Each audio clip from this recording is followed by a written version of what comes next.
Hello everyone, एक बार फिर से आप सभी का स्वागत है। और आज के इस वीडियो में हम शुरू करने जा रहे हैं ग्रामीण अर्थव्यवस्था।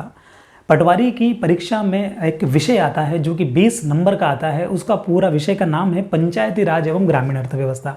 पंचायती राज हमने 7 लेक्चर में ख़त्म कर दिया है, ठीक है। और अब हम ग्रामीण अर्थव्यवस्था को शुरू करने जा रहे हैं। ग्रामीण अर्थव्यवस्था का जो ये चैप्टर है, इसको भी हमने अलग अलग पार्ट्स में डिवाइड कर दिया गया है। तो आज का जो ये आपका टॉपिक है, ये है मनरेगा।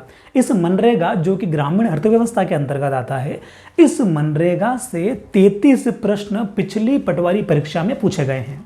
आपकी जो वर्ष 2017 में जो पटवारी परीक्षा हुई थी, उसकी विभिन्न विभिन्न शिफ्टों में अगर एवरेज निकाला जाए तो एक शिफ्ट में एक प्रश्न पूछा गया है लगभग।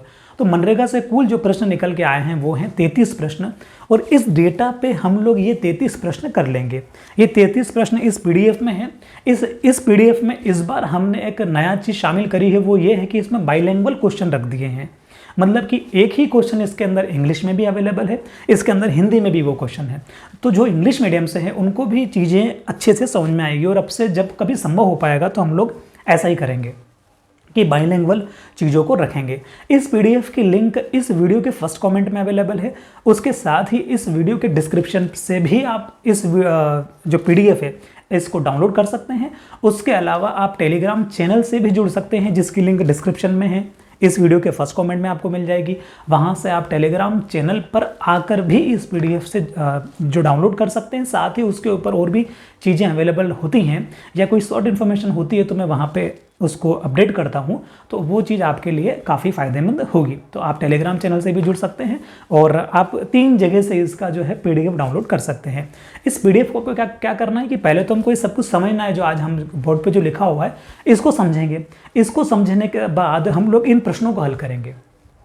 जब ये खत्म होगी क्लास और फिर इन प्रश्नों को करेंगे तो आप बड़े आराम से इन प्रश्नों के उत्तर लगाओगे और आपको याद भी रहेंगे। कोई ज़्यादा याद करने की आवश्यकता नहीं होगी, लेकिन फिर भी आपको क्या करना है कि पूरी क्लास देखने के बाद, इन प्रश्नों को लगाने के बाद फिर इसकी पीडीएफ डाउनलोड करना।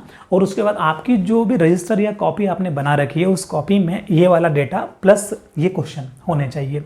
अगली क्लास वापस मनरेगा से आएगी। तो देखिए, ऐसा इसलिए किया है, 2 क्लास क्यों बनाई है। ये वाली क्लास जो है ना, ये तो जो पुराना जो आ चुका है एग्जाम में, उन प्रश्नों को इस डेटा में शामिल किया गया है। उसके साथ ही इस क्लास को आप मनरेगा की इंट्रो क्लास भी बोल सकते हैं, कि इसके अंदर मनरेगा का परिचय दिया गया है कि मनरेगा क्या है, कैसे चीज़ें काम करती हैं। लेकिन अब आवश्यक तो नहीं है ना कि इन्हीं चीज़ों से वापस क्वेश्चन रिपीट हो, ये आवश्यक नहीं है। तो होगा क्या कि ये जो चीज़ें, इनमें कुछ प्रश्न जो हैं वो 2017 के परिप्रेक्ष्य में पूछे गए हैं। हमको तैयारी करनी है 2022 के परिप्रेक्ष्य के अकॉर्डिंग। तो अगली जो क्लास होगी उसमें 2022 के अकॉर्डिंग जो भी संभावित प्रश्न बन सकते हैं उनको हम शामिल करेंगे। मेरे अनुमान से 33 प्रश्न आपके ये होंगे। 20 प्रश्न अगली क्लास में मनरेगा के लेके आएंगे, जो कि 2022 के डेटा के ऊपर आधारित होंगे। यानी कि वो संभावित प्रश्न मुझे लगते हैं कि हाँ, वो वाले प्रश्न एग्जाम में आ सकते हैं। ये आ जाएं तो बहुत अच्छी किस्मत है हमारी, लेकिन अगर मान लो ये नहीं आए तो क्या आएगा। मनरेगा तो आएगा, ये कन्फर्म है। तो क्या आ सकता है वो डिस्कस करेंगे। तो कुल मिला के आपके 33 और 20 ये लगभग 53 प्रश्न आपके हो जाएंगे। कोशिश करेंगे इसको 60 तक संख्या ले जाएं, कि और भी डेटा निकाल के 60 प्रश्न मनरेगा से हम लोग बनाएं। और टारगेट ये रखें कि मनरेगा का अगर आपकी किसी भी विद्यार्थी की शिफ्ट में अगर कोई प्रश्न आता है तो वो नंबर हमारा बिल्कुल ना कटे, ठीक है। तो हम लोग अब क्लास को शुरू करते हैं। पहले ये पूरा जो है बेसिक इसका समझेंगे, उसको समझने के बाद हम लोग ये 33 प्रश्न हल करेंगे, फिर क्लास को हम लोग खत्म करेंगे। तो मैं उम्मीद करूँगा आप क्लास का एक एक पॉइंट बड़े बारीकी से देखना, क्योंकि वीडियो को समझना ज़्यादा इंपॉर्टेंट है। ये पीडीएफ तो फिर भी ठीक है, इसके प्रश्न आप बना ही लेंगे, लेकिन आप एक एक चीज़ को समझेंगे तो आपको हर चीज़ ऑटोमेटिक समझ में आएगी। आपको लिखने की आवश्यकता नहीं लगेगी कहीं पर भी, ठीक है। तो वीडियो को शुरू करते हैं अपन। इसको मैं साइड में रखता हूँ, इसको अपन बाद में पीडीएफ को देखेंगे। फिलहाल देखिए, पहला प्रश्न तो यही है ना। जो पहला प्रश्न हमारे माइंड में उठना चाहिए वो ये उठना चाहिए कि मनरेगा का उद्देश्य क्या है, मनरेगा को लाने की आवश्यकता ही क्यों लगी। तो मनरेगा को लाने की आवश्यकता इसलिए लगी कि गांव में क्या होता है, गांव में एक बेसिक नेचर होता है। गांव में क्या होता है कि आय की समस्या बहुत आती है, इनकम की, मतलब कि पैसे की प्रॉब्लम आती है व्यक्तियों को। तो व्यक्ति क्या करते हैं, वहाँ के जो ग्रामीण क्या करते हैं कि बाहरी शहरों में, बड़े बड़े शहरों में काम की तलाश में पलायन कर जाते हैं। वो गांव में नहीं रहते हैं, वो गांव में नहीं रहते और काम की तलाश में कहाँ चले जाते हैं, महानगरों में चले जाते हैं, बड़े बड़े शहरों में चले जाते हैं। उससे क्या होता है, उससे जो गांव की जो अर्थव्यवस्था होती है ना, उसके ऊपर असर आता है। तो टारगेट क्या रखा, गांवों के अंदर फाइनेंशियल इंक्लूजन करना, वित्तीय समावेशन करना।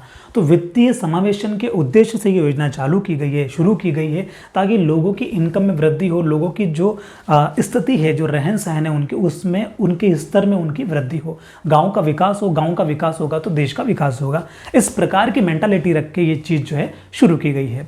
अब बात आती है मनरेगा को। पहले तो नरेगा के नाम से शुरू किया गया, नरेगा के नाम से एक अधिनियम बनाया गया सन 2005 में, और उसके बाद इसको 2006 में लागू किया गया। कुछ जिलों में लागू किया गया, कितने जिलों में लागू किया गया भी समझेंगे हम लोग। उसके बाद क्या किया गया, 2009 में नरेगा को मनरेगा में कन्वर्ट कर दिया गया। मनरेगा से मतलब क्या है, महात्मा गांधी। अब हम देखिए एक एक चीज़ को बड़ी बारीकी से समझते हैं। जो इंट्रो है वो ये है कि नरेगा, इसको पहले कहा जाता था, नरेगा का फुल फॉर्म होता है राष्ट्रीय ग्रामीण रोजगार गारंटी अधिनियम 2005। ठीक है, अगर आप इसमें कहीं कंफ्यूज होते हैं कि रोजगार आगे आएगा, ग्रामीण अगर पीछे चला जाए, ऐसा ऑप्शन आए, तो आपको कंफ्यूज नहीं होना है। आप नरेगा याद रख लेंगे, आप नरेगा याद रख लेंगे, और जो इंग्लिश वाला बाइलिंगुअल जो ऑप्शन रहेंगे उसमें जा सकते हैं। तो जैसे N for national, R for rural, E for employment, G for guarantee, A for act. तो नरेगा इसको बोला जाता है। और नरेगा इसको क्यों बोला जाता है, क्योंकि ये एक राष्ट्रीय ग्रामीण रोजगार गारंटी अधिनियम 2005 है, जो कि एक तरह से एक नियम है, कानून है, जो कि संसद के द्वारा पारित किया गया है। तो इसको योजना ना बोल के हम लोग क्या बोल सकते हैं, ये एक तरह से कानून है, एक अधिनियम है। ठीक है, जो कि एक प्रावधान देता है रोजगार देने के लिए। ये 2005 में इसको अधिनियम बनाया गया। उसके बाद क्या किया गया, इसको लागू किया गया। इसको लागू कब किया गया, 2 फरवरी 2006। 2 फरवरी 2006 को इसको लागू किया गया। और कितने राज्यों में लागू किया गया, पहले चरण में 27 राज्यों में, 27 राज्यों के 200 जिलों में।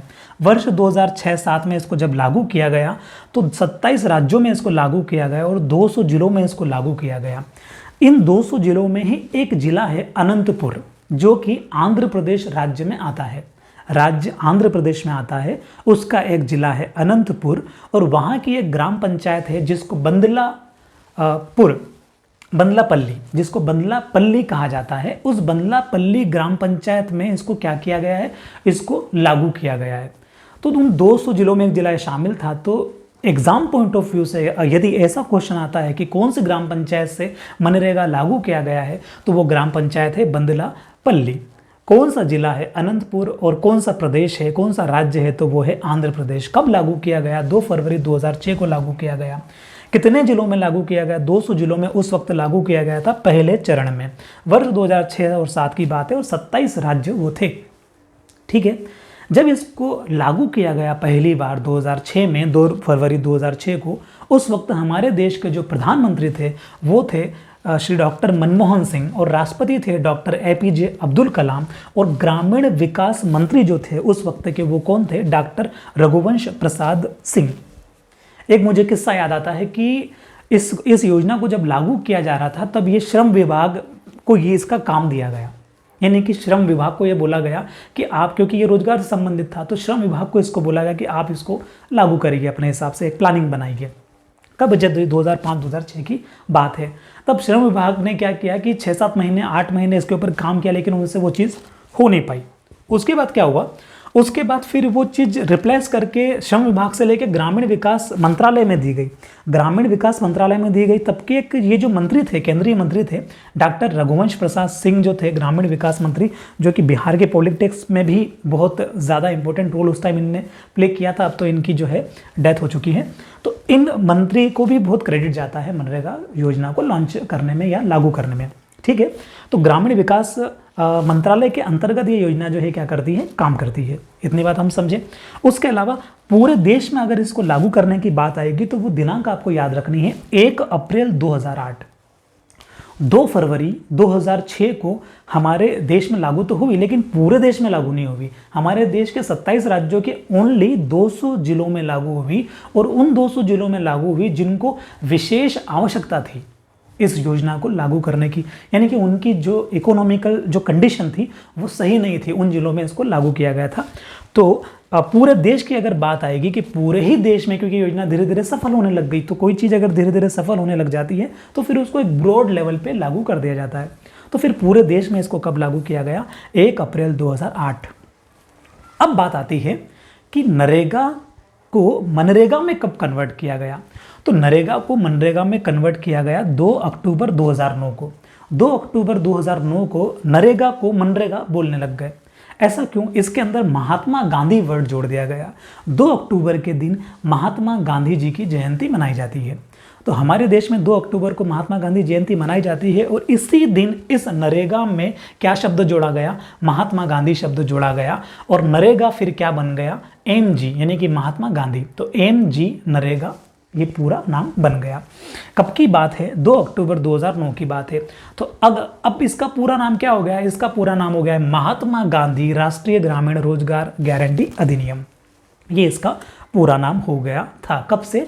सन 2009 से, 2 अक्टूबर 2009 से। अब बात आती है इसका ऑब्जेक्टिव क्या है। तो हमने पहला ऑब्जेक्टिव तो इसका देखा था कि इसका जो उद्देश्य है वो है वित्तीय समावेशन करना, फाइनेंशियल इंक्लूजन करना गाँवों के अंदर।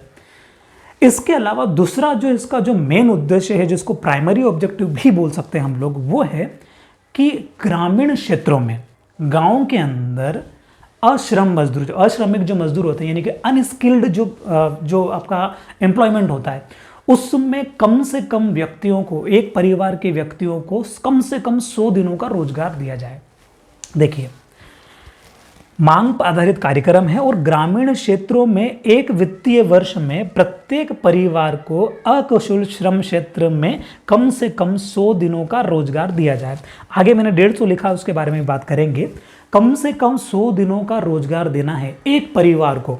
एक परिवार के जितने भी वयस्क सदस्य हैं उनको 100 दिनों का रोजगार कम से कम देना है। और किस श्रेणी में देना है? अकुशलता की श्रेणी में जो है उसको रोजगार देना है। इस योजना का मुख्य उद्देश्य यही है, 100 दिन का रोजगार देना। अब बात आती है 150 दिन। ये क्या है? 150 दिन उन क्षेत्रों में देना है। सबसे पहली बात, वहाँ पे अगर सूखाग्रस्त वो क्षेत्र हैं तो उन क्षेत्रों में 150 दिनों का या 150 दिनों का रोजगार दिया जा सकता है मनरेगा के अंतर्गत। उसके अलावा जो जनजातीय क्षेत्र हैं, जो अनुसूचित क्षेत्र हैं, उनके अंदर भी 150 दिनों का रोजगार दिया जाता है। जैसे आपने सुना होगा कि छत्तीसगढ़ सरकार जो है, श्री भूपेश बघेल वाली जो सरकार है, वहाँ के जो मुख्यमंत्री, उनके द्वारा एक घोषणा की गई है कि वहाँ पर 150 दिनों का मनरेगा के अंतर्गत रोजगार दिया जाएगा। ठीक, तो ऐसे ही, क्योंकि वो छत्तीसगढ़ जो है वो अधिकतर अनुसूचित क्षेत्र एक तरह से माना जाता है। तो ये चीज आपने समझी। अब हम आते हैं आगे कि ये जो प्रोसेस है, ये प्रोसेस क्या है। ठीक है, प्रोसेस समझने से पहले आप ये समझिए कि जो मनरेगा जो है ना, वो मांग आधारित कार्यक्रम है। कौन सा कार्यक्रम है? मांग आधारित कार्यक्रम, डिमांड बेस्ड प्रोग्राम है ये। यानी कि इसके अंदर काम की डिमांड की जाती है, पर्सन के द्वारा, व्यक्ति के द्वारा काम की डिमांड की जाती है। और जो शासन है, जो गवर्नमेंट है, उन्होंने एक गारंटी दे रखी है कि आप काम मांगिए, आपको काम मिलेगा, ऐसा कुछ है। ठीक, तो हम इसको समझते जाएंगे, उसके बाद क्वेश्चन को पढ़ेंगे तो बहुत आसानी से हम लोग उत्तर लगा पाएंगे। अब देखिए, इंपॉर्टेंट प्रोसेस में आप देखिए कि पहले चीज तो यही है कि जो मनरेगा है वो एमपी में इसको कौन, राज्य स्तर पे इसको कौन टैकल करता है, राज्य स्तर पर इसको कौन क्रियान्वयन कर रहा है मनरेगा को। तो मनरेगा को राज्य स्तर पर एक परिषद है, एक कमेटी है, मध्य प्रदेश राज्य रोजगार गारंटी परिषद। आप इसको याद रखेंगे। ठीक है, क्या है? एमपी का मतलब क्या है? मध्य प्रदेश। मध्य प्रदेश राज्य रोजगार गारंटी परिषद, ये एक परिषद है जो कि राज्य स्तर पर, मध्य प्रदेश में राज्य स्तर पर मनरेगा का क्रियान्वयन करती है। बात क्लियर है? इसमें क्या होता है? मनरेगा में एक जॉब कार्ड बनाया जाता है। यहाँ देखिए प्रोसेस में क्या है, एक जॉब कार्ड बनाया जाए। सबसे पहले व्यक्ति को क्या करना है, अब हम मनरेगा में जॉब कार्ड बनाएंगे, फिर काम करेंगे, फिर बिल्डिंग बनाएंगे, फिर उसका जियो टैगिंग करेंगे, वो सब कुछ करेंगे। तो आपको लिंकअप माइंड में एक इमेज बनाते हुए चलना है। यहाँ से क्या करना है, यहाँ से जो शुरू हो रहा है ना, इसकी एक प्रोसेस माइंड में बनाते चलनी है, तो आपको चीज़ें बड़ी आसानी से याद होंगी। ठीक है, जैसे पहली प्रोसेस क्या है कि कोई भी व्यक्ति है, कोई भी ग्रामीण व्यक्ति है जो उस ग्राम पंचायत का, पर्टिकुलर ग्राम पंचायत का निवासी है, वो क्या करेगा, उसकी पहली कंडीशन है काम मांगने से पहले जॉब कार्ड बनवाना। ठीक है, तो वो जॉब कार्ड बनवाएगा। जॉब कार्ड कहाँ बनेगा? जॉब कार्ड के लिए उसको ग्राम पंचायत जो सचिव हैं या रोजगार सहायक हैं ग्राम में, या ग्राम पंचायत में वो जाके पता कर सकता है कि उसको जॉब कार्ड किस प्रकार से बनवाना है, क्या क्या डॉक्यूमेंट लगेंगे, क्या इसके लिए कोई चार्ज है। ये बिल्कुल निःशुल्क है, यानी कि जॉब कार्ड बनवाने के लिए कोई चार्ज नहीं लिया जाता है। ठीक, इसकी अवधि कितनी होती है? तो जॉब कार्ड की जो अवधि होती है वो कितनी होती है? 5 वर्षों की अवधि होती है। एक बार यदि कोई व्यक्ति जॉब कार्ड बनवा लेता है तो वो उसका जॉब कार्ड 5 वर्षों तक वैलिड रहता है। इतनी बात क्लियर है। तो व्यक्ति ने क्या किया? व्यक्ति ने जॉब कार्ड बनवा लिया। जॉब कार्ड बनवाने के बाद वो क्या करेगा? वो काम की डिमांड करेगा कि मुझे काम चाहिए, क्योंकि ये कौन सा प्रोग्राम है? ये मांग आधारित कार्यक्रम है, तो वो काम की डिमांड करेगा। अब चूंकि सरकार ने कानून बना रखा है, एक अधिनियम बना रखा है 2005 वाला मनरेगा का, कि आप काम मांगिए हम काम देंगे, तो उस केस में सरकार को काम देना ही देना है। तो व्यक्ति ने क्या किया? डिमांड करी काम के लिए। तो काम कितने दिनों में देना है? तो काम देना है 15 दिनों में रोजगार देना ही होगा। ठीक है, 15 दिनों में रोजगार देना होगा। जॉब कार्ड बनवाया उसने, उसके बाद यदि उसने आपसे काम की डिमांड करी है, यानी कि पंचायत से डिमांड करी है, तो पंचायत की ये कंपलसरी है पंचायत को कि वो 15 दिनों में उस व्यक्ति को काम दे। पहली चीज, 15 दिनों में व्यक्ति को काम दे, और 15 दिनों के भीतर ही इसके अंदर भुगतान करना जरूरी है। आपको 15 याद रखना है, 15 दिनों के अंदर ही उसको काम दिया जाना चाहिए, और 15 दिनों के भीतर ही उसको जो है उसकी जो भी मजदूरी बनती है वो दी जानी चाहिए। बात क्लियर है? आगे बढ़ते हैं। अगर इन केस ऐसा होता है कि 15 दिनों में किसी कारणवश ऐसी परिस्थिति निर्मित हो जाती है, ऐसे सर्कमटेंस बन जाते हैं कि काम नहीं दे सकते, ठीक है, तो क्या होगा? क्योंकि सामने वाले व्यक्ति ने तो क्या किया? डिमांड कर दी। अब मान लो काम ही नहीं दे पा रही है पंचायत, तो क्या होगा? तो उसको उस केस में बेरोजगारी भत्ता देना होगा। देखिए, 15 दिनों में रोजगार देना है, लेकिन अगर नहीं दे पाए तो बेरोजगारी भत्ता देना है। बेरोजगारी भत्ता क्यों देना है? क्योंकि आप उसको काम नहीं दे पा रहे हो 15 दिनों के बाद। तो बेरोजगारी भत्ता किसके अकॉर्डिंग मिलेगा?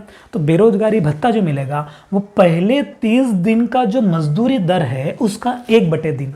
पहले 30 दिन तक तो क्या होगा? जो भी मजदूरी दर है उसका 1/3 के अकॉर्डिंग उसको पैसे मिलेंगे, और उसके बाद भी यदि उसको काम नहीं मिल पा रहा है तो फिर जो भी मजदूरी दर है उसका 1/2। बात क्लियर है? 15 दिन के अंदर काम देना जरूरी है, लेकिन काम नहीं दे पाए तो उसको बेरोजगारी भत्ता देना पड़ेगा। कितना देना पड़ेगा? पहले 30 दिन तक तो जो भी मजदूरी दर है उसका 1/3, और उसके बाद 1/2, 1/3, 1/2। ओके, आगे बढ़ते हैं। अब बात आती है कि मान लो उसको काम मिल गया, मान लो आपने डिसाइड कर लिया कि मेरे को इसको काम देना है, तो अब इसमें भी एक कंडीशन है कि आपको उसको काम जो है वो गांव की सीमा के 5 किलोमीटर की रेंज में ही देना है, उस दायरे में ही देना है। आप उसको उस दायरे के बाहर काम नहीं दे सकते। आप सोचो कि नहीं 10 किलोमीटर दूर जाके काम कर लो, ऐसा पॉसिबल नहीं है। इसके अंदर एक गारंटी है कि आपको 5 किलोमीटर के दायरे के भीतर ही काम देंगे। अगर नहीं देंगे तो क्या होगा वो समझेंगे। पहली कंडीशन तो क्या है कि कंडीशन ये है कि 5 किलोमीटर के रेंज में, उस गाँव की सीमा के जो भी सर्कल है उसमें 5 किलोमीटर की रेडियस में उसको काम देना है। बात क्लियर है? इस 5 किलोमीटर के रेडियस में अगर उसको काम नहीं दे पा रहे हैं तो फिर क्या होगा? तो अगर आप उसको दूर काम दे रहे हैं तो उसको क्या करना पड़ेगा? उसको वहां जाने के लिए उसका जो भी टेम्पो का खर्चा है, जो भी पेट्रोल वगैरह कैसे भी वो जा रहा है, मजदूर है कैसे भी जा रहा है, उसको आपको यात्रा का भत्ता देना होगा, अतिरिक्त भत्ता उसको देना होगा, परिवहन का भत्ता उसको देना होगा। कितना होगा? ये 10% होगा। तो यहाँ देखिए आप, गांव की सीमा से 5 किलोमीटर के दायरे में उसको काम मिलना चाहिए, 5 किलोमीटर रेडियस में नहीं मिलता है उस केस में उसको यात्रा भत्ता मिलता है। कितना मिलता है? 10% मिलता है। उसको 10% का यात्रा भत्ता देना होगा, अतिरिक्त भत्ता है ये। बात क्लियर हो गई यहाँ तक भी? अब देखिए आगे क्या है, महिलाओं को इसमें 1/3 का आरक्षण मिलता है। जो भी काम गांव में होंगे मनरेगा के माध्यम से, उन कामों में जो रोजगार के जितने भी, मान लो कि 100 लोगों की आवश्यकता, एक मोटा मोटा एग्जांपल हम 300 का ले लेते हैं, कि मान लो कि किसी काम को करने के लिए 300 मजदूर चाहिए, तो 300 का 1/3 कितना होगा? तो 300 का 1/3 होता है 100, है ना। 300 में 3 का भाग लगाएंगे तो 100। तो इन 300 में से कम 100 महिलाएं होनी चाहिए। कम से कम कितनी महिलाएं होनी चाहिए? 100 होनी चाहिए। 150 हो, 200 हो तो बहुत ही बढ़िया बात है, लेकिन एटलीस्ट 100 तो होनी चाहिए। यानी कि 1/3 आरक्षित पद हैं। 1/3 कितना आरक्षण है इसमें? 1/3 पद महिलाओं के होने चाहिए। जो भी कुल पद है उनका 1/3 महिलाओं के पद होने चाहिए। ऐसा क्यों है? इसके पीछे सिर्फ एक ही रीज़न है कि महिला सशक्तिकरण जो एक अभियान है उसमें बढ़ोतरी मिलती है, साथ ही जो पुरुष होते हैं, जो मेल होते हैं वो तो क्या करते हैं, बाहर जाके काम कर सकते हैं, लेकिन महिला के पास और भी घर की जिम्मेदारी होती है, तो वो गांव से बाहर जा नहीं सकती काम करने के लिए। इसलिए मनरेगा के जो काम होते हैं, मनरेगा के जो भी काम होते हैं वो ग्राम पंचायत के अंदर होते हैं, और उन कामों में कम से कम हम महिलाओं की भागीदारी को बढ़ा सकते हैं। बात क्लियर है? आगे बढ़ते हैं। तो आपको इतना याद रखना है कि महिलाओं को 1/3 का आरक्षण दिया जाता है काम में। ओके, उसके बाद अब बात आती है, जब महिलाएं आएंगी तो कार्यस्थल पर बच्चे भी आएंगे, ठीक है, क्योंकि महिलाओं के पास और भी जिम्मेदारी तो है, उनके पास उनको बच्चे को भी संभालना पड़ता है। तो अगर कार्यस्थल पर मजदूरों की संख्या ज़्यादा है ना, 25 से ज़्यादा है, और उसके बाद वहाँ पे क्या करना है, अगर और बच्चे भी हैं साथ में, 5 छोटे छोटे बच्चों से ज़्यादा अगर बच्चे हैं, उस केस में क्या होगा, उस केस में वहाँ जो भी मजदूर हैं उन्हीं मजदूर में से एक महिला सिलेक्ट कर ली जाएगी, एक महिला को नियुक्त कर दिया जाएगा कि तुमको यहाँ पे बैठ के इस कार्यस्थल पर, वहाँ पे टेंट वगैरह लगा दिया जाता है, जैसे आप पढ़ रहे होंगे, शेड है, पेयजल है, स्वास्थ्य की सुविधा है, सब कुछ वहाँ पे अवेलेबल रहता है। तो वहाँ पे उसको टेंट के नीचे बिठा दिया जाता है, उसको बोलते हैं कि तुम्हारा यही काम है, तुमको इन बच्चों की देखभाल करनी है। तो बात क्लियर है? महिलाएं अगर काम पे आएगी तो क्या होगा, शिशु भी उनके साथ आएंगे, तो शिशु सदन भी बनाया जाएगा, और साथ में जो भी 5 साल से छोटे उम्र के जो बच्चे होते हैं उनको रखने के लिए एक महिला उन्हीं में से नियुक्त कर दी जाती है। उसको वहाँ जाके काम नहीं करना है, उसका वही काम है। एक व्यक्ति अगर ज़्यादा मजदूर हो जाते हैं, ज़रूरत से ज़्यादा, मतलब कि कुछ 100 में या 200 में ऐसे मजदूर हो जाते हैं, तो फिर एक व्यक्ति को पेयजल के लिए, पानी पिलाने के लिए भी रख दिया जाता है। तो ये वहाँ के जो भी समिति होती है वो अपने अकॉर्डिंग डिसाइड कर लेती है कि किसको कहाँ नियुक्त करना है। जो मेन जो मुद्दे वाली बात थी वो ये थी कि 1/3 जो है वो महिलाओं में आरक्षण होता है, कार्यस्थल पर शिशु सदन होता है, पेयजल होता है, शेड यानी कि टेंट की व्यवस्था होती है, स्वास्थ्य संबंधी टीम वहाँ मौजूद रहती है। उसके अलावा ये 25,000 रुपये जो लिखा हुआ है ना, इसका मतलब ये है कि मान लीजिए किसी को काम करते वक्त चोट लग जाती है, किसी को काम करते वक्त चोट लग जाती है, तो टीम वहाँ मौजूद है, वो उसका इलाज कर देगी। लेकिन अगर वो स्थायी अपंग हो गया, वो स्थायी उसको ऐसा हो गया कि अब वो उड़ भी नहीं सकता, नहीं उसका पैर वेर मान लो टूट गए किसी के, अगर ऐसी कोई दुर्घटना हो जाती है तो उसको सहायता राशि के रूप में 25,000 रुपये की राशि मिलती है। साथ ही अगर किसी व्यक्ति की मृत्यु हो जाती है, उस केस में भी उसको 25,000 रुपये की जो है क्या मिलती है, उसको मुआवजा मिलता है, उसको राशि मिलती है। तो आपको ये राशि भी याद रखनी है। अब आगे चलते हैं। देखिए, हमने पहले क्या किया, जॉब कार्ड बनवाया, उसके बाद उसका रोजगार वगैरह किया। अब हम यहाँ पे कार्यस्थल पर आ गए। अब यहाँ पे क्या होगा, कोई ना कोई चीज़ हम लोग खड़ी कर देंगे। मान लो एक बिल्डिंग ही बनानी है, तो एक बिल्डिंग, मान लो गांव में बिल्डिंग बन गई, या कोई मान लो पेयजल के लिए तालाब बना दिया। अब होता क्या है, उसकी लेखा परीक्षा करनी पड़ती है, उसका निरीक्षण करना पड़ता है, उसकी ऑडिट करनी पड़ती है। उसके लिए क्या होता है, उसके लिए पावर दिया गया है ग्राम पंचायत की जो ग्राम सभा होती है उसको। तो ग्राम पंचायत में ग्राम सभा होती है, हमने पंचायती राज में पढ़ा है। ग्राम सभा किसको बोलते हैं कि उस पर्टिकुलर ग्राम पंचायत के जितने भी मतदाता होते हैं, जितने भी रजिस्टर्ड वोटर होते हैं, उस लिस्ट, वोटर लिस्ट में जिनके भी नाम होते हैं, उन्हीं से मिलके ग्राम सभा बनती है। उनमें जिन जिन के नाम होते हैं वो ग्राम सभा के मेंबर होते हैं। कुल मिला के किसी गांव में अगर 1200 वोटर हैं तो 1200 लोगों की ग्राम सभा हो जाएगी। इतनी बात क्लियर है? तो ग्राम पंचायत की जो ग्राम सभा होती है, ग्राम पंचायत की जो ग्राम सभा होती है, उसका काम है सामाजिक लेखा परीक्षा समिति बनाना। सामाजिक सोशल ऑडिट की जो समिति होती है, जो कमेटी होती है, उसको बनाना है ना। वो सोशल ऑडिट क्या होती है, अकाउंटेंट का जो ऑडिट है उसको करेगी। वो ऑडिट करेगी कि काम कैसा क्या हुआ है। इसमें क्या करेगी, वो एक मुखिया बनाएगी। तो इम्पोर्टेंट बात यह है कि वो जो मुखिया होगा ना, वो उस पर्टिकुलर वार्ड का निवासी नहीं होना चाहिए जहां पे कार्य संचालित हो रहा था। मतलब किसी ग्राम पंचायत में मान लीजिए कि 10 वार्ड हैं, किसी ग्राम पंचायत में 10 वार्ड हैं, और वार्ड नंबर 5 में, कुल वार्ड कितने हैं, 10 है, और वार्ड नंबर 5 में अगर कार्य हुआ है और उस कार्य की समीक्षा के लिए अगर सोशल ऑडिट कमेटी बनाई गई है, तो उस वार्ड नंबर 5 का जो वोटर है, जो निवासी है, जिसका नाम वार्ड नंबर 5 की मतदाता जो सूची है उसमें है, वो उसका मुखिया नहीं हो सकता समिति का। वार्ड नंबर 5 में जितने भी व्यक्ति आते हैं वोट डालने वाले, उनको छोड़ना होगा। वार्ड नंबर 1 से लगा के 4 तक के व्यक्तियों में से आप सिलेक्ट कर सकते हैं, और वार्ड नंबर 6 से लगा के 10 तक में आप सिलेक्ट कर सकते हैं। तो आपको बात समझ में आई होगी कि पंचायत जो होती है, वहाँ पे जो ग्राम सभा होती है, वो सामाजिक लेखा परीक्षा समिति एक बनाती है उस कार्य की समीक्षा करने के लिए। और उसमें क्या प्रावधान है कि मुखिया जो है वो जिस वार्ड में कार्य हो रहा है उसके बाहर का व्यक्ति होना चाहिए। इतनी भी बात आपको समझ में आई होगी।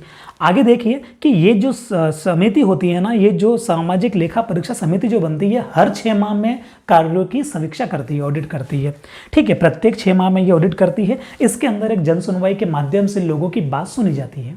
जन सुनवाई के माध्यम से क्या होता है, लोगों की जो बात होती है वो भी सुनी जाती है। ग्राम सभा वैसे होती भी इसीलिए है कि गाँव की जो भी समस्याएं होती हैं उनके ऊपर समाधान के बारे में बात की जाती है। ये बात क्लियर है। आगे हम समझते हैं कि ग्राम रोजगार दिवस ये क्या चीज़ है। देखिए, वैसे तो ये प्रावधान है कि हर महीने में एक दिन कोई सा भी नियुक्त करके डिसाइड करके उस दिन ग्राम रोजगार दिवस मनाना चाहिए। ग्राम रोजगार दिवस क्यों मनाना चाहिए, वहाँ ग्राम पंचायत में मनरेगा से संबंधित है ये दिवस। ये ऐसा है क्योंकि इसके अंदर क्या होता है, आप देखेंगे जॉब और कंप्लेन कर सकता है व्यक्ति।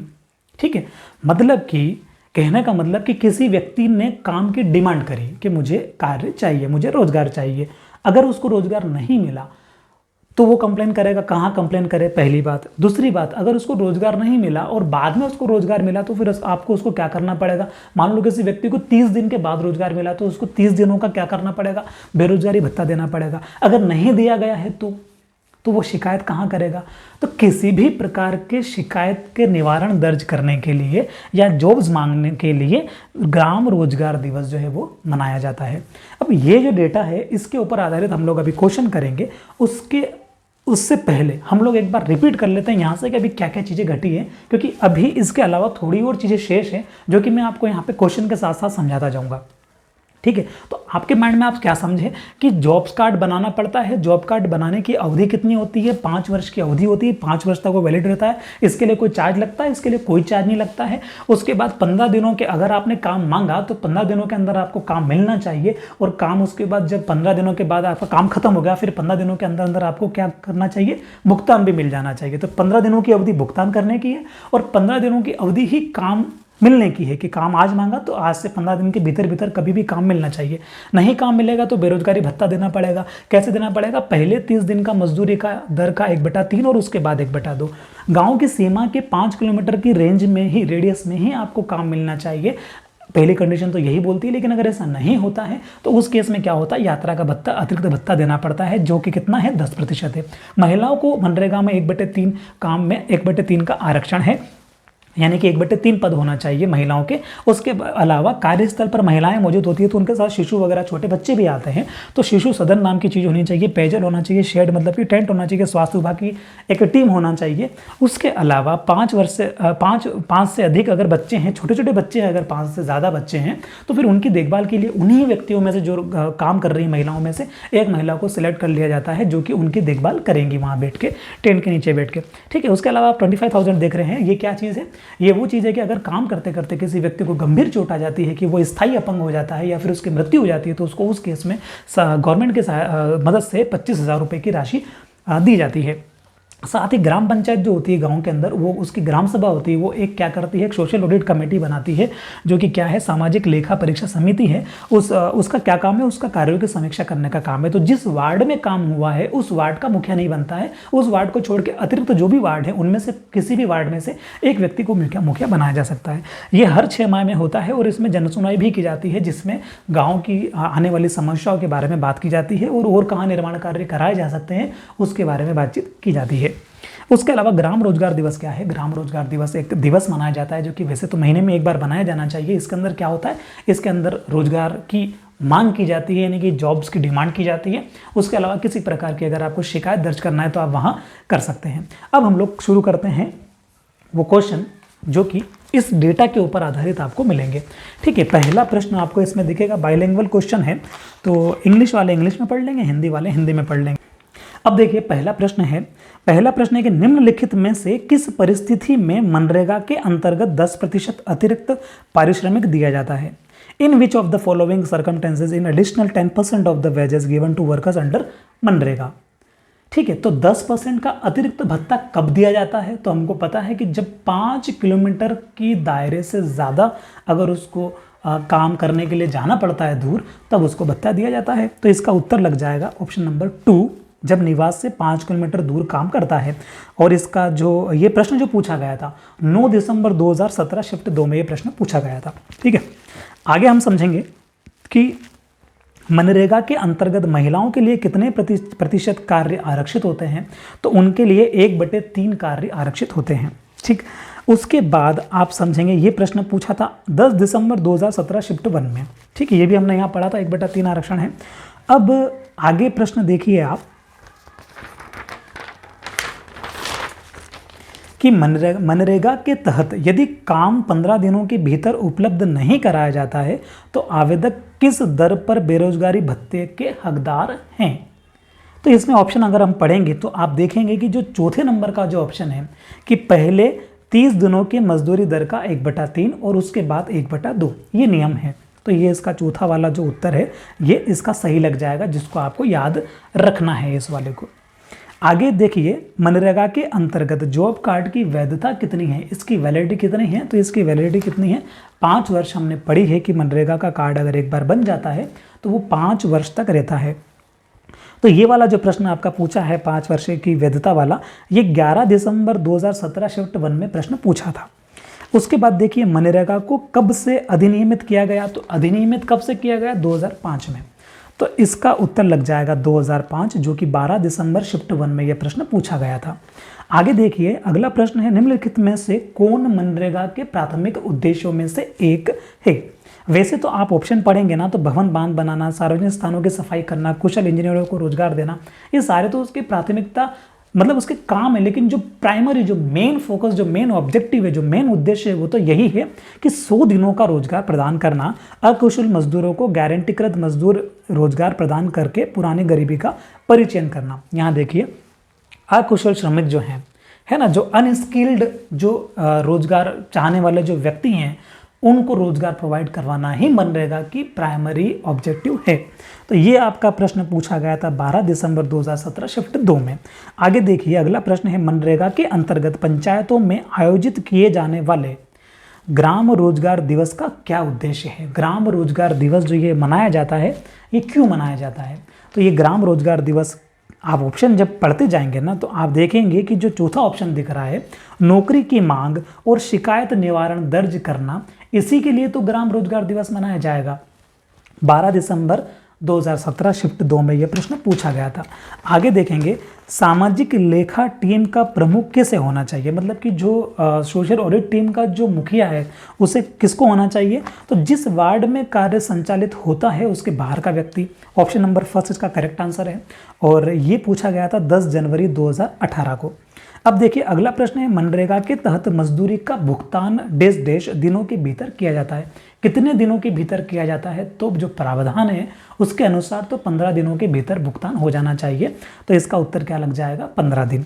आगे पढ़िए कि मध्य प्रदेश में राज्य स्तर पर मनरेगा का क्रियान्वयन किस एजेंसी को सौंपा गया है? कौन सी एजेंसी को राज्य स्तर पर क्रियान्वयन करती है? तो हमने पढ़ा था कि एमपी राज्य रोजगार गारंटी परिषद जो है वो राज्य स्तर पर मनरेगा का क्रियान्वयन करती है। जो ये प्रश्न है ये पूछा गया था 13 दिसंबर 2017 शिफ्ट 1 में। आगे पढ़ेंगे, मनरेगा के अंतर्गत इनमें से कौन सोशल ऑडिट कमेटी का चयन करता है? सोशल ऑडिट कमेटी बनाने का चयन कौन करता है? तो ऑप्शन पढ़िए, ग्राम सभा, जिलाधीश, जनपद पंचायत, जिला पंचायत। तो काम जो होगा ना वो तो या तो ग्राम पंचायत से, ग्राम सभा से ही होगा। तो इसमें ग्राम सभा जो ऑप्शन है वो इसका सही उत्तर है। 14 दिसंबर 2017 शिफ्ट 1 में यह प्रश्न पूछा गया था। आगे देखिए, अगला जो प्रश्न है वो है कि मनरेगा के अंतर्गत कितने दिनों के रोजगार की गारंटी दी जाती है? कितने दिन तक रोजगार दिया जाता है? तो 100 दिनों तक रोजगार दिया जाता है। जब तक 150 कब तक नहीं लगेगा? जब तक वो सूखाग्रस्त क्षेत्र या जनजातीय क्षेत्र या अनुसूचित क्षेत्र इस प्रकार की बात ना कर दे प्रश्न में, तब तक हमको उत्तर जो है 100 ही लगाना है। तो मनरेगा के अंतर्गत कितने दिनों के रोजगार की गारंटी दी जाती है? 100 दिनों के रोजगार की गारंटी दी जाती है। पहला इसका ऑप्शन सही है। 16 दिसंबर 2017 शिफ्ट 2 का ये प्रश्न है। आगे हम देखेंगे कि मध्य प्रदेश मनरेगा के क्रियान्वयन के लिए कौन सी नामित प्राधिकारी है? तो वापस से आपका वही उत्तर लग जाएगा। परिषद मतलब क्या होता है? काउंसिल होता है ना। तो मध्य प्रदेश राज्य रोजगार गारंटी काउंसिलिंग, ये उसका सही उत्तर है। 19 दिसंबर 2017 शिफ्ट 1 का यह प्रश्न है। ऑप्शन नंबर फर्स्ट इसका सही जवाब है। आगे पढ़ेंगे कि मनरेगा के अंतर्गत एक मजदूर के पारिश्रमिक खाते में संतुलन के रूप में न्यूनतम कितनी राशि की आवश्यकता होती है? तो इसके लिए कोई राशि की आवश्यकता नहीं होती है। जो जॉब कार्ड होता है ना वो वैसे ही चल जाता है ना। उसके लिए कोई आपकी राशि होने की या राशि बनवाने के लिए भी कोई राशि देने की ऐसा कुछ ज़रूरी नहीं है ना। अमाउंट को मेंटेन करना भी ऐसा कोई आवश्यक नहीं है। तो कोई न्यूनतम धनराशि नहीं चाहिए। ऑप्शन नंबर फर्स्ट इसका सही जवाब है। ठीक है, आगे देखेंगे कि मनरेगा के कार्यान्वयन के लिए मुख्य प्राधिकारी कौन है। तो मुख्य प्राधिकारी जो है इसमें जिला प्रशासन, डीआरडीए, पंचायत राज संस्थान, ग्रामीण विकास विभाग। इसका उत्तर लगेगा पंचायती राज संस्थान, क्योंकि मनरेगा का जो इसमें कार्यान्वयन के लिए जो प्राधिकारी, मुख्य प्राधिकारी जो मतलब काम कैसे चलता है, या तो ग्राम पंचायत के स्तर पे काम होएगा, या जनपद पंचायत के स्तर पे काम होगा, जिला पंचायत के स्तर पे काम होगा। यानी कि इस मनरेगा के लिए फंड जो आता है वो किस प्रकार से आता है, वो शासन से जिला पंचायत को मिलता है, वहाँ से जनपद पंचायत को मिलता है। हमने पंचायत में पढ़ा है कि फंड कैसे आता है, और जनपद पंचायत से कहाँ जाता है, ग्राम पंचायत में जाता है। तो इसको कौन मैनेज कर रहा है, कि क्रियान्वयन कौन कर रहा है मुख्य रूप से, तो वो करते हैं पंचायती राज संस्थान। 20 दिसंबर 2017 शिफ्ट 1 में ये प्रश्न पूछा गया था, जिसका उत्तर लगेगा ऑप्शन नंबर 3। अब आगे हम समझेंगे कि मनरेगा के अंतर्गत काम के लिए पंजीकरण के लिए भुगतान का शुल्क कितना है, कितना रुपया लगता है जॉब कार्ड बनाने के लिए। कोई रुपया नहीं लगता है। तो इसका उत्तर लगेगा चौथा ऑप्शन जो आपको दिख रहा है, कोई शुल्क नहीं, वही इस सवाल का या इस प्रश्न का सही उत्तर है।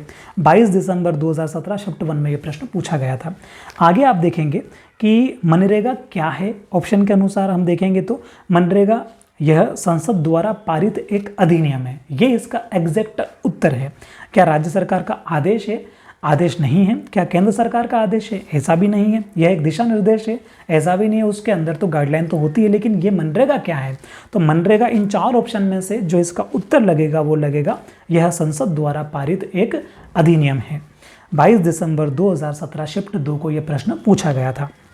आगे हम देखते हैं कि मनरेगा के सामाजिक लेखा परीक्षा के भाग के रूप में जन सुनवाई क्या है। ये जो जन सुनवाई होती है इसमें क्या होता है, तो जो जन सुनवाई होती है वो पंचायत स्तर पर जन सुनवाई करना। तीसरा जो आपको ऑप्शन दिख रहा है वो इसका सही उत्तर है, क्योंकि ग्रामीण न्यायालय में सुनवाई करना जन सुनवाई का मतलब नहीं है। वो घर घर जाकर ऑडिट करना ऐसा भी नहीं होता है। उसके अलावा प्रचार के खर्चों का लेखा परीक्षण ऐसा भी नहीं होता। प्रचार संबंधी मनरेगा में कोई बात नहीं है।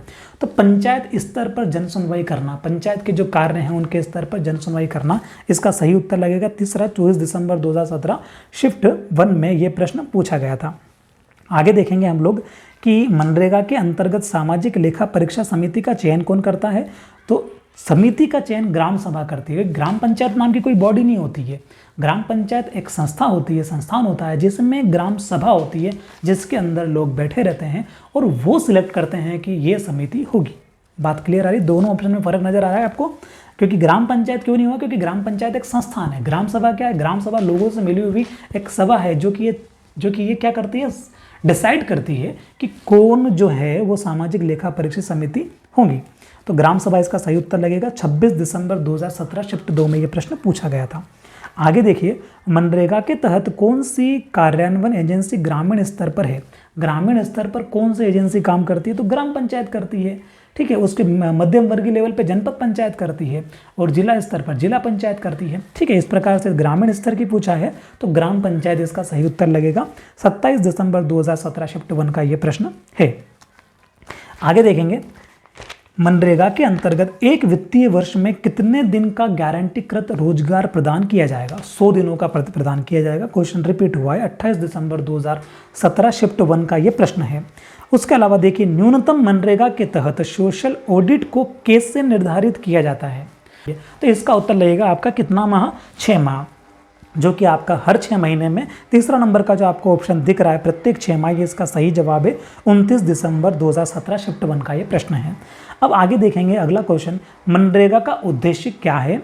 तो कार्यालयों में नौकरी प्रदान करना नहीं है, पंचायतों में स्थायी नौकरी प्रदान करना ये भी नहीं है, प्रत्येक परिवार के लिए वित्तीय वर्ष में कम से कम 100 दिनों की गारंटीकृत मजदूरी रोजगार प्रदान करना, ये इसका उद्देश्य है। यानी कि तीसरा जो इसका ऑप्शन है वो सही उत्तर है। 29 दिसंबर 2017 शिफ्ट 2 को यह प्रश्न पूछा गया था। और एक और प्रश्न देखिए आगे, संसद के किस अधिनियम के अंतर्गत Mahatma Gandhi National Rural Employment Guarantee Scheme, ठीक है, अस्तित्व में आई? तो ये आई आपकी कौन सी, देखो 2007 अधिनियम, 2006 अधिनियम, 2004 अधिनियम, 2005 अधिनियम। तो 2005 वाला जो आपको ऑप्शन दिख रहा है ना, वो इसका सही जवाब है। महात्मा गांधी राष्ट्रीय ग्रामीण रोजगार गारंटी अधिनियम 2005, ये इसका सही जवाब है, जो कि 15 दिसंबर 2017 शिफ्ट 1 में ये प्रश्न पूछा गया था। अब ये जो प्रश्न थे ना, ये प्रश्न थे इसके ऊपर आधारित, मतलब कि ये सारे जो प्रश्न अभी मैंने पढ़े हैं, ये लगभग 24 प्रश्न हैं, ये जो मैंने पढ़े हैं ये आपके इसी डेटा से कवर हो गए हैं। अब बचे हैं कितने, क्योंकि कुल 33 प्रश्न हैं, तो अब बचे हैं 9 प्रश्न और। तो 9 प्रश्न के लिए आपको अभी 5 मिनट के लिए कुछ बातें सुननी होगी, उससे आपको समझ में आएगा कि वो 9 प्रश्न कैसे बनाने हैं। ठीक है, तो पहले तो मैं एक वर्ड बोल रहा हूँ, यहाँ पे आपको दिख भी जाएगा, बेयरफुट टेक्नीशियन। बेयरफुट टेक्नीशियन किसे कहते हैं, आप इसको समझिए। पहले होता क्या है कि मनरेगा के अंतर्गत हम लोग कोई ऐसे काम करते हैं, ठीक है, कोई ना कोई काम चलता रहता है, उनमें ऐसा तो नहीं है ना कि सबको बोल दिया कि सब लोग नींव खोदने लग जाओ तो सब लोग नींव खोदने लग जाएंगे। एक व्यक्ति तो ऐसा होगा ना जो कि उनकी मॉनिटरिंग करेगा, जो कि उनको बताएगा, नहीं नहीं निशान लगाएगा कि यार यहाँ से खोदो या यहाँ से ये चीज़ रखो। किसी भी प्रकार का उस काम को करने के लिए उनको इंस्ट्रक्शन देगा एक उस लेवल पे, उस व्यक्ति को बोलते हैं क्या, बेयरफुट टेक्नीशियन। ये कौन होता है, ये एक तरह से सिविल इंजीनियरिंग का ज्ञान रखने वाला, चाहे उसने 10वीं पास करी हो लेकिन थोड़ा बहुत उसके पास ज्ञान है, कहीं से सीख के आया है, उसके पास कुछ सर्टिफिकेट है ना, उस प्रकार का व्यक्ति, यानी कि कुल मिला के कोई उनमें से कोई नॉलेजेबल पर्सन जो पढ़ा लिखा हो उसको नियुक्त करते हैं। किनमें से, मान लो 50 लोग अगर किसी काम को कर रहे हैं मनरेगा के तहत, तो उन 50 में से एक अच्छे पढ़े लिखे व्यक्ति को क्या कर देते हैं आप, बेयरफुट टेक्नीशियन बना देते हैं उसको। ठीक है, बेयरफुट टेक्नीशियन का क्या काम होता है, सुपरविज़न करना, कामों की समीक्षा करना, उसकी मतलब कि सुपरविज़न करना, उस टाइम मौके पे उसको सुपरविज़न करना कि कोई गलत ना करे वगैरह वगैरह। ठीक, जिसको क्या होता है, सिविल इंजीनियरिंग का उसको थोड़ा बहुत क्या होता है, ज्ञान होता है। ठीक है, वो सिविल इंजीनियर भी हो सकता है। अब आगे हम पढ़ते हैं, तो बेयरफुट आपको समझ में आया, ये हमने क्यों पढ़ा। अब आपको एक प्रश्न नज़र आ रहा होगा, मैं वो प्रश्न भी पढ़ देता हूँ।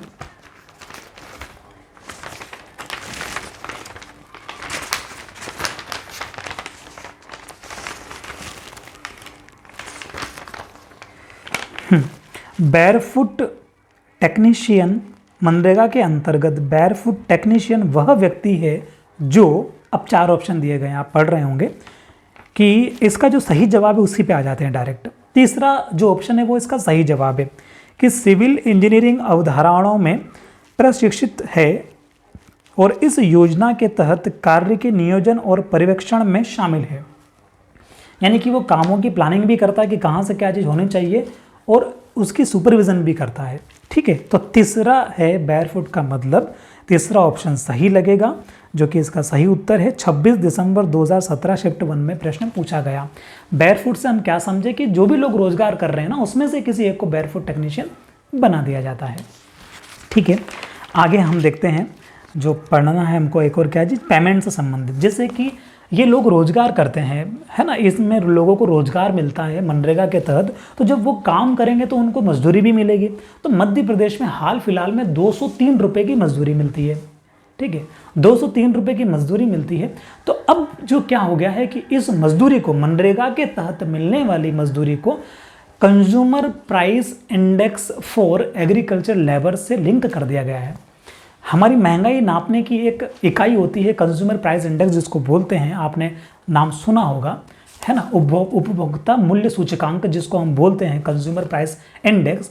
तो जो एग्रीकल्चर लेबर वाला जो प्राइस इंडेक्स है, उससे इस मजदूरी कैसी होनी चाहिए उससे लिंक कर दिया गया है। यानी कि उसके आधार पे ये तय किया जाएगा कि मनरेगा में कितनी मजदूरी मिलनी चाहिए। बात क्लियर है। ये हमने क्यों पढ़ा है उसको भी हम समझ लेते हैं कि एक क्वेश्चन आया था, महात्मा गांधी राष्ट्रीय ग्रामीण रोजगार गारंटी योजना को भुगतान की गई मजदूरी अब के साथ जुड़ी हुई है, किसके साथ जुड़ी हुई है। तो इसमें सभी प्राइस इंडेक्स वाले थे। चौथा ऑप्शन आपका फूड इन्फ्लेशन वाला था। तो ऑप्शन नंबर 2 जो है consumer price index for agricultural labour, ये वाला इसका सही जवाब होगा। 11 दिसंबर 2017 शिफ्ट 1 में ये प्रश्न पूछा गया था। आगे देखिए, एक और चीज़ हमको अब अलग से पढ़नी है, वो है जियो टैगिंग। क्या चीज़, जियो टैगिंग। जियो टैगिंग का मतलब क्या होता है? देखिए, सबसे पहले तो जो पटवारी होते हैं ना, तो पटवारी में भी जियो टैग गिरदावरी करनी होती है। एक गिरदावरी होती है। गिरदावरी का मतलब क्या होता है कि गांव के अंदर किसी भी किसान ने अपने खेत में क्या फसल लगा रखी है, तो मान लीजिए किसी गांव में 1000 खेत है, फॉर एग्जांपल 1000 खेत है, तो 10 खेत सिलेक्ट होकर हमारे मोबाइल की एप्लीकेशन में आते हैं कि इन 10 खेत पे आपको खेत पे जाके ये पता करना है, मतलब कि वहाँ पे लोकेशन के अकॉर्डिंग लॉन्गिट्यूड और लेटीट्यूड, उसके आधार पे सर्वर से ये पता चलेगा कि आप उस पर्टिकुलर लोकेशन पे खड़े हैं कि नहीं है। ऐसा तो नहीं है कि आप गांव में किसी के घर पे बैठे हैं और वहाँ से आप उस खेत की फसल चढ़ा रहे हैं उस गांव वाले व्यक्ति से पूछ के, ऐसा नहीं है। हाँ, पूछ के चढ़ा सकते हैं, लेकिन 10 नंबर ऐसे सिलेक्ट हो जाते हैं, एक एग्जाम्पल ले रहे हैं कि कुछ नंबर ऐसे सिलेक्ट हो जाते हैं जिनमें आपको उस मौके के खेत पे जाना जरूरी है। मौके के खेत पे जाएंगे अपन, मान लीजिए कि पर्टिकुलर खेत में चले गए, वहाँ पे क्या होगा, वहाँ पे अगर उस पर्टिकुलर 100 नंबर का खेत अगर आपको उसमें जाना है, उस नंबर के खेत पे नहीं गए तो वो मैसेज देता है एप्लीकेशन में कि आप इस खेत से 100 मीटर और दूर हो, 50 मीटर और दूर हो, 15 मीटर और दूर हो, तो वो पर्टिकुलर उस खेत पे जाना ही जाना होता है। ठीक है, ये कैसे पता होता है? ये लोकेशन से, लॉन्गिट्यूड और लैटिट्यूड के माध्यम से ये चीज़ कंट्रोलिंग होती है। फिर वहाँ जाके क्या करना है, उस खेत में कौन सी फसल लगी हुई है चढ़ाना, उसमें गेहूं लगा हुआ है कि उसमें सरसों लगी हुई है कि उसमें सोयाबीन लगी हुई है कि उसमें मक्का लगी हुई है, जो भी फसल उसमें लगी हुई है वो चढ़ा के उसको आगे बढ़ाते तो वो चढ़ जाती है। इस प्रोसेस को गिरदावरी के अंदर बोलते हैं जियो टैग गिरदावरी, कि उस पर्टिकुलर मौके पे जाके क्या करना, फसल की फोटो खींचना और कौन सी फसल खेत में लगी हुई उसको चढ़ाना। बात समझे ये वाली। अब हम आते हैं जियो मनरेगा क्या है। तो जियो मनरेगा क्या है? मनरेगा के अंतर्गत जितने भी विकास कार्य होते हैं, इन विकास कार्यों के माध्यम से कोई ना कोई या तो संस्थान बनाया, कोई बिल्डिंग बनाई जाती है, कोई शौचालय बनाया जा सकता है, कुछ भी चीज़ बनाई जाती है, कोई तालाब बनाया जाता है। तो जियो मनरेगा वो चीज़ है कि जहाँ भी वो तालाब, जहाँ भी वो शौचालय, जहाँ भी वो बिल्डिंग बनाई गई है, वहाँ पे खड़े होकर एप्लीकेशन के अंदर उसका फोटो डालना है, प्लस जियो टैग के माध्यम से उसकी लोकेशन जाएगी कहाँ, इस पर्टिकुलर स्तर पर जो है ये क्या हुआ है, ये चीज़ बनी है। तो जियो टैग का मतलब क्या है? परिसंपत्तियों का जियो टैग करना। अब ये मैंने क्यों अपन ने डिस्कस किया है कि एक सवाल आया था, उसको आप देखिए कि मनरेगा जियो मनरेगा क्या है। तो जियो मनरेगा, इसका जो पहला ऑप्शन है वो सही जवाब है, आप पढ़ो। मनरेगा के अंतर्गत निर्मित परिसंपत्तियों की जियो टैगिंग करना। जियो टैगिंग क्या होती है वो भी आप समझ गए होंगे कि जियो टैगिंग कैसे करते हैं। तो ये जो सवाल था, ये जो प्रश्न था, ये 10 जनवरी 2018 को पूछा गया था। ठीक है, अब आगे बढ़ते हैं। सहस्त्रधारा योजना एक योजना आती है जो कि मनरेगा के अंतर्गत, वैसे तो बहुत सारी योजनाएं इसके अंडर में काम करती है, लेकिन अभी प्रश्न के आधार पे हमको सहस्त्रधारा योजना, सहस्त्रधारा, धारा से क्या मतलब होता है? बहाव। काय का बहाव? पानी का बहाव। तो मान लीजिए गांव के आसपास कोई तालाब है बड़ा, या कोई नहर है, उस नहर के माध्यम से या उस तालाब के माध्यम से पानी को खेतों तक पहुंचाना, इस योजना को बोलते हैं सहस्त्रधारा योजना, जो कि मनरेगा से संबंधित है। ठीक है, तो इसके ऊपर आधारित भी एक सवाल आया था। ये वो चीज़ें हैं जिनमें समझना नहीं है, जिनको क्या करना, हमको याद करना है, इसलिए इन प्रश्नों को हम अलग से हल कर रहे हैं। तो ये सवाल था आपका 24वां वाला, देखिए आप कि मनरेगा यानी कि सहस्त्रधारा योजना इससे संबंधित है। तो काय से संबंधित है? सिंचाई से संबंधित है। ठीक है, इसमें क्या करते हैं, इसमें जो भी तालाब या जो भी खेत वगैरह होते हैं उनको क्या करते हैं, वहाँ से पानी खेत तक लाते हैं। इसके अलावा आगे देखिए, जो मनरेगा के कार्यों के बारे में जानकारी देने के लिए एक एकल विंडो बनाई गई है। ठीक है, उसके ऊपर आधारित प्रश्न है एक कि एकल विंडो नॉलेज सोर्स सिस्टम करके एक चीज़ है। जैसे एक प्रश्न आया था, मनरेगा के बारे में जानकारी देने के लिए इनमें से किसे एकल विंडो नॉलेज रिसोर्स सेंटर के रूप में परिकल्पित किया गया है। तो इनमें से कौन है जो कि मनरेगा के बारे में एक तरह से एकल विंडो जो जानकारी देने के लिए सेंटर के अकॉर्डिंग काम करता है। तो वैसे तो उसका जो पूरा नाम है ना, उसका पूरा नाम है भारत निर्माण राजीव गांधी सेवा केंद्र, लेकिन ऑप्शन में आया था भारत निर्माण सेवा केंद्र। तो आपको ऑप्शन चूज करना है भारत निर्माण सेवा केंद्र, ये इसका सही जवाब है। इसका पूरा नाम क्या है? भारत निर्माण राजीव गांधी सेवा केंद्र। क्या होता है इससे? मनरेगा के कार्यों के बारे में जानकारी मिलती है, एक एकल विंडो रिसोर्स सेंटर है ये। ठीक, उसके बाद मनरेगा के काम में बायोमेट्रिक अटेंडेंस लागू करने वाला जो जिला है वो कौन सा था? तो ये आपको यहाँ ऑप्शन दिख रहे हैं 4, इसमें केरल जो है, ये केरल जिला इसका सही जवाब है कि केरल राज्य जो है जिला क्या। अब इसके बाद अब इसके बाद देखिए बायोमेट्रिक जो सभी राज्यों में है ना, सभी राज्यों का, हमारे देश में सभी राज्यों को मिला के बायोमेट्रिक लागू करने वाला कौन सा राज्य पहला, तो उत्तर लगेगा केरल, जिसको भी हमको याद करना है, याद रखना है। आगे देखेंगे कि किस राज्य ने कार्यकारी दिवसों का अधिकतम प्रतिशत अर्जित किया था, तो वो था मध्य प्रदेश। 2016-17 की बात हो रही है, अगली क्लास में हम लोग डिस्कस करेंगे आज के परिप्रेक्ष्य में ये चीज़ क्या है, तो उस टाइम के अकॉर्डिंग इस सवाल का उत्तर क्या लगेगा, मध्य प्रदेश। और एक और सवाल था जो कि 2017 के ऊपर आधारित था कि 2017 तक मनरेगा में कितने जिले शामिल किए जा चुके हैं, तो 685 जिले जो हैं वो मनरेगा के अंतर्गत शामिल किए जा चुके हैं। इसमें आपको दिख रहा होगा। ये प्रश्न कब कब आए हैं वो भी आप नीचे पढ़ते जाइएगा, ठीक है। उसके अलावा एक और प्रश्न था आपका, लास्ट प्रश्न जो है वो है 2017 तक कितनी ग्राम पंचायतों में काम चालू किया गया, तो लगभग इसका जो उत्तर लगा था वो आप देखिए 2,61,000 से लगाकर 2,65,000 तक की जो ये ऑप्शन आपको दिख रहा है, ये इसका सही जवाब है। इतनी पंचायतों पर जो है क्या है, मनरेगा लागू किया जा चुका था 2017 तक। तो ये हमने अभी लगभग 33 प्रश्न देखे, ठीक है। इन 33 प्रश्नों में से कुछ प्रश्न यहीं से हो गए थे और बाकी के 9 प्रश्न थे जो कि देखा जाए तो बोर्ड पर जगह भी नहीं थी, इसलिए भी मैंने उसको क्या किया, बोल के करवा दिया। अब आपको क्या करना है, आगे जो क्लास आएगी वो क्लास होगी लेटेस्ट क्वेश्चन पे, संभावित प्रश्न 2022 के परिप्रेक्ष्य में क्या हो सकते हैं, उसके ऊपर आधारित पूरी की पूरी क्लास वो रहेगी।